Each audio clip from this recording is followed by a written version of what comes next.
SkyDrive SD-03 flying car complete successful manned test flights।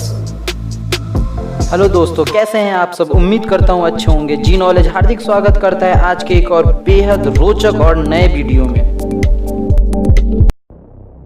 आज की इस वीडियो में हम आपको बताएंगे फ्लाइंग कार, उड़ने वाली कार के बारे में, जो देखने में बड़े आकार वाले ड्रोन के जैसा दिखता है, जिसे जापानीज कंपनी SkyDrive ने बनाया है।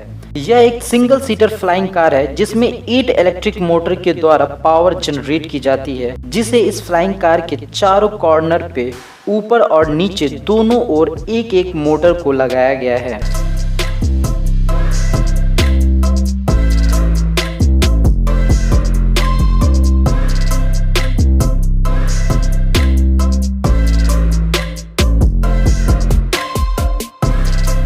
इस फ्लाइंग कार की पहली उड़ान की परीक्षण 25 अगस्त 2020 को जापान के टोयोटा टेस्ट फील्ड में की गई थी, जिसमें यह फ्लाइंग कार अप्रॉक्स 7 फीट की ऊंचाई पर 4 मिनट के लिए उड़ान भरने में सक्षम रहा। इस फ्लाइंग कार की लंबाई और चौड़ाई 4-4 मीटर और इसकी ऊंचाई 2 मीटर की है।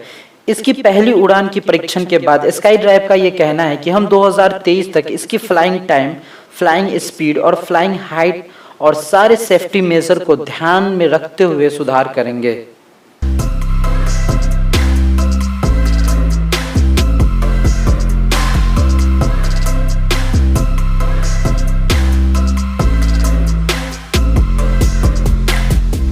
आज के लिए बस इतना ही। अगर वीडियो में कुछ भी अच्छा लगा हो तो लाइक कीजिए, अपने दोस्तों के बीच शेयर कीजिए और इसी तरह के नए नए वीडियो देखने के लिए हमारे YouTube चैनल जी नॉलेज को सब्सक्राइब कीजिए। धन्यवाद।